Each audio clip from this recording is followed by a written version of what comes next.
नमस्कार, जय हिंद। आप सभी का स्वागत है। 30,000 लोग मर चुके हैं 1990 में। आज 2020 और लगभग उसके पहले भी अगर बात की जाए तो फिर से हजारों लोग वापस से मर चुके हैं और 200-300 लोगों की खबर अभी फिर आ रही है। हाँ, पर ये कोई एक नेचुरल डिजास्टर नहीं है, ये एक मैन मेड डिजास्टर है, एक वॉर है जो कि एथनिक क्लैशेस की वजह से होता रहता है। कहाँ हो रहा है, आइए समझने की कोशिश करते हैं और कैसे भारत से संबंध रखते हैं दो ऐसे देश जिनके बीच में चल रहा है एथनिक वॉर। आइए समझते हैं। This is an image that shows some war that is going on. The people are worried. ये सब परेशान है लोग और ये हो क्या रहा है देखिएगा यहाँ पे। This is the map. और इस मैप में आपको जाना कहाँ है, आप कैस्पियन सी ढूंढिए और कैस्पियन सी के वेस्ट में देखिए आपको एक कंट्री दिखेगी अजरबैजान, उसके वेस्ट में देखिए आपको दिखेगा आर्मेनिया और इन दोनों के बीच में हो रहा है संग्राम।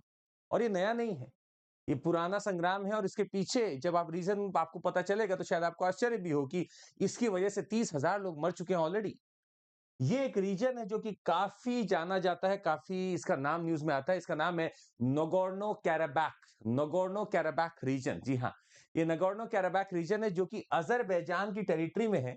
ये लाई करता है इस कंट्री में, अजरबैजान में। अजरबैजान की जो कैपिटल है वो है बाकू और आर्मेनिया की जो कैपिटल है वो है येरेवान। यहाँ पे ये लाइक करता है नगोर्नो कैराबैक, परंतु यहाँ पे वॉर इस बात का है क्योंकि यहाँ पे जो लोग रहते हैं वो आर्मेनियन है। ज्यादातर लोग आर्मेनियन है, मेजॉरिटी आर्मेनियन की है और वहां पे अजरबैजान के जो लोग हैं वो कम है, परंतु जो रूल कर रहे हैं वो अजेरी रूल है। तो जो ज्यादा लोग हैं वो कम लोगों का रूल अपने ऊपर मानते नहीं, वही यहाँ पे सबसे बड़ी दिक्कत है। बड़ा फॉरेस्टेड रीजन है ये। लगभग आप देखेंगे ये पार्ट पूरा आपका माउंटेनस है, कॉकेसस माउंटेन, और जैसे ही आप आगे बढ़ेंगे इस पार्ट में पूरा फॉरेस्टेड रीजन है, हिल है, फॉरेस्ट है और ये नगोर्नो कैराबैक रीजन है। ऑल्सो नोन एज अर्थसाक, ARTSAKH, अर्थसाक भी इसका नाम है। अर्थसाक या नगोर्नो कैराबैक माउंटेनस रीजन है और इन दोनों के बीच ही में जंग बहुत दिन से चल रही है। इसकी कहानी हम आपको बताते हैं।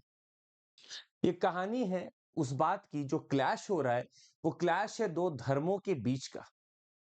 एक तरफ है अजरबैजान जो कि मोस्टली दे आर मुस्लिम्स और तुर्की को फॉलो करते हैं, और एक तरफ हमें देखने को मिलते हैं आर्मेनियंस जो कि क्रिश्चियंस हैं। और इन दोनों के बीच में ही विवाद पुराना है। हालांकि आप देखेंगे तो मुस्लिम्स वर्सेस क्रिश्चियंस का जो विवाद है वो तो और भी पुराना है, टेरिटरी को लेके और बहुत चीजों को लेके बहुत बड़े बड़े वॉर ऑलरेडी हो चुके हैं। और यहाँ पे एक वॉर जो अभी तक भी चल रहा है सामने देखने को मिलता है। थोड़ा सा हम और आगे बढ़े और आपको समझाने की कोशिश करें। 1922 का समय था और 1922 में लगभग सोवियत यूनियन या यूएसएसआर अपनी चीजों को जोड़ने में लगा था। आसपास के सारी जो कंट्रीज थी लगभग सोवियत का पार्ट बन चुकी थी। और इस भाग में अगर आप देखेंगे, यहाँ पे है अजरबैजान और आर्मेनिया और बाकी कंट्रीज जो कि यूएसएसआर का ही पार्ट थी। पर ये क्या था, एक लूज कॉन्फिडरेशन।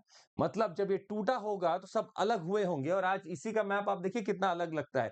ये सारे लोग अलग हो गए हैं आज, पर ये किसी जमाने में साथ हुआ करते थे under a Soviet, and that was USSR. पर जैसे ही चीजें बदलती हैं, आपको बता दें the collapse of Soviet Union, Nagorno Karabakh ने अपने आप को इंडिपेंडेंट घोषित कर दिया। और इंडिपेंडेंट घोषित करने के बाद ये बोला कि मेरा जो मन है वो आर्मेनिया से जुड़ने का है। अब समझिएगा, अजरबैजान की टेरिटरी में कोई एक छोटा सा ऐसा इनक्लेव है जिसका नाम है नगोर्नो कैराबैक, और वो बोलता है कि मैं अपने आप को इंडिपेंडेंट घोषित करता हूं और मैं जाके जुड़ जाऊंगा किससे, आर्मेनिया से।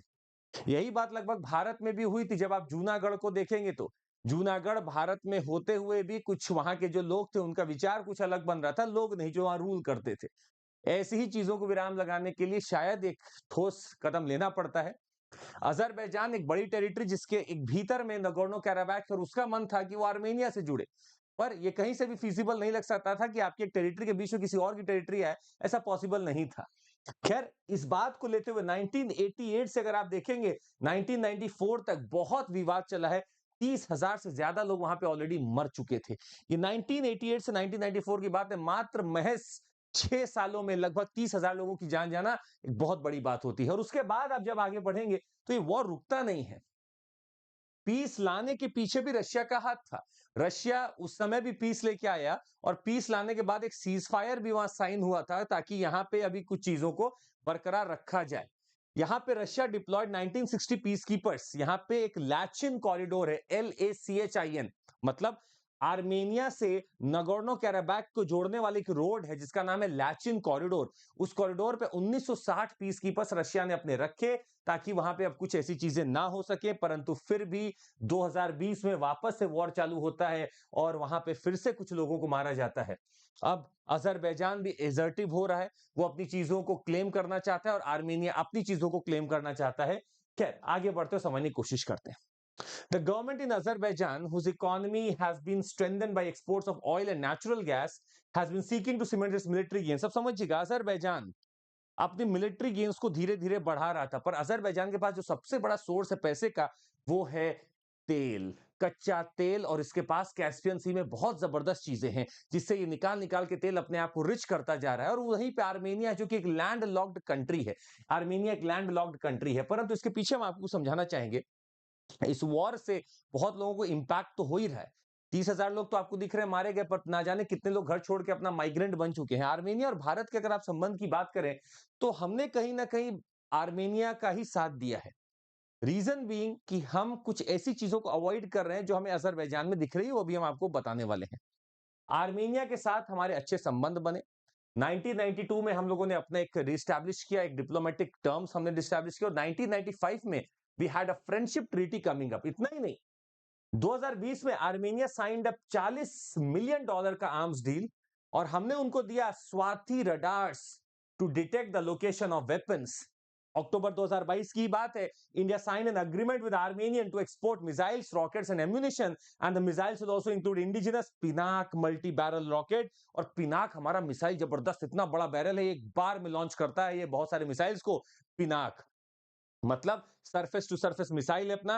एंड इंडिया में also export it's man portable anti tank guided missile जो MPATGM है टू आर्मेनिया। तो हम आर्मेनिया का पक्ष ले रहे हैं, और इसके पीछे की कहानी यह है कि आर्मेनिया का जो एक तरह से रहा है वहां पे स्टैब्लिशमेंट बिल्कुल ठीक रहा है।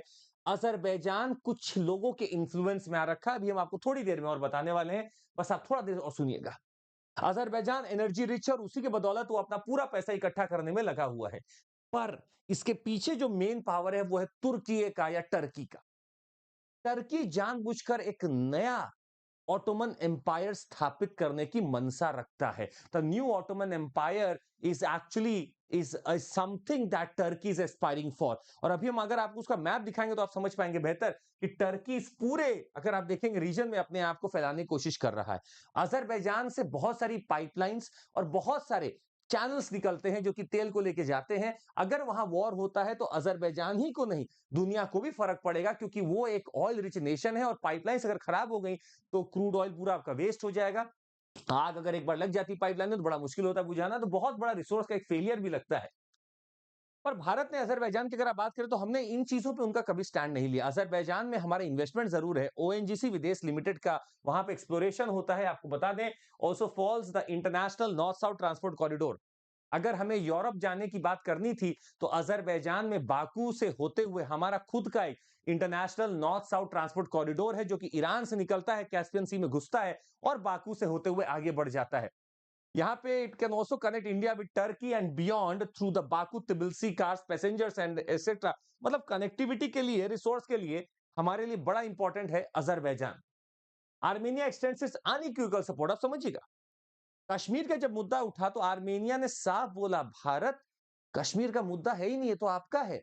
परंतु यहीं पे अजरबैजान ने खिलाफ हमारे बोला और पाकिस्तान का सपोर्ट दिया। साफ दिखता है कि अजरबैजान, पाकिस्तान और तुर्की, ये तीनों एक अपना नेक्सस बनाए हुए हैं और हमारे खिलाफ बात करते रहते हैं। इसीलिए भारत ने डिप्लोमेटिकली अगर आप बात करें, कोई हमारा इंटरेस्ट नहीं अजरबैजान में, हमने आर्मेनिया का ही साथ दिया है हमेशा।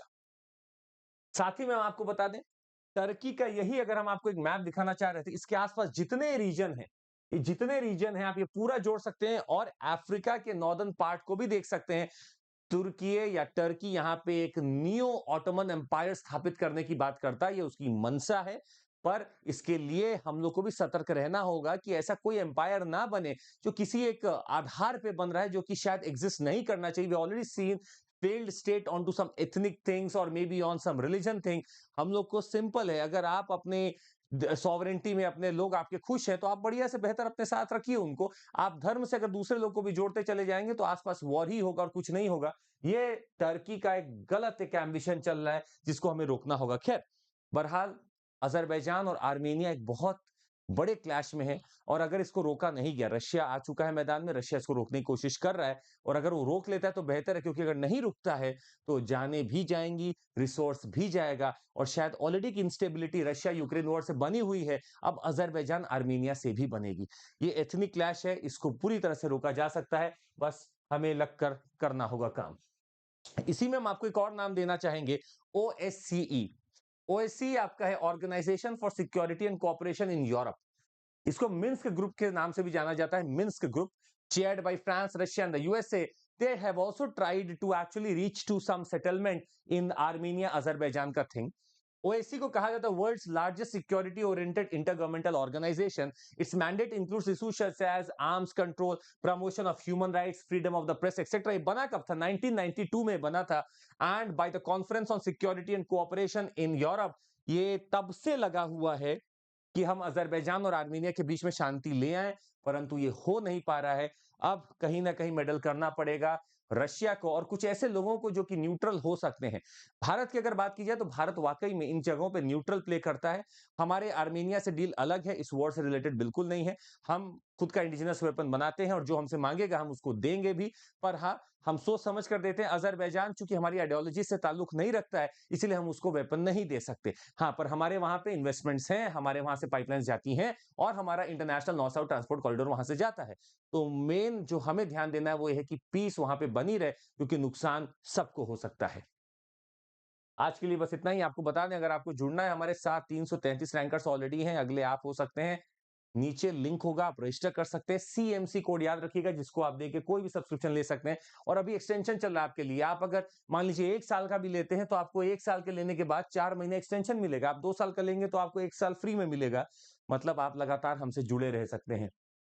इसके साथ ही हमारा एक चूंकि अब सारे बैचेस चालू हो रहे हैं, तो अब 9 महीने बाकी प्रीलिम्स में, तो आप अभी जुड़ जाएंगे तो आपको बहुत सारे फायदे मिल जाएंगे। और this is our foundation batch, already started for 2025। सितंबर 16 से चालू हो चुका है, इसको भी आप देख लीजिएगा एक बार। 24 सितंबर को अल्ट्रा कॉम्बैट है, एक बार जरूर देख लीजिएगा, इसको भी आपको लाभ मिलेगा। और साथ में आपको ईएमआई फैसिलिटी भी हमारे पास अवेलेबल है। ऑफलाइन हम लोग ऑलरेडी आ चुके हैं, उसका भी आप लाभ ले सकते हैं। और वहां पे सीएमसी कोड से भी आप एडमिशन ले सकते हैं। ऑप्शंस भी सारे हमारे पास चलते हैं। आज के लिए बस इतना ही। जरूर लाइक, सब्सक्राइब और शेयर करिएगा। Thank you so much, take care, जय हिंद।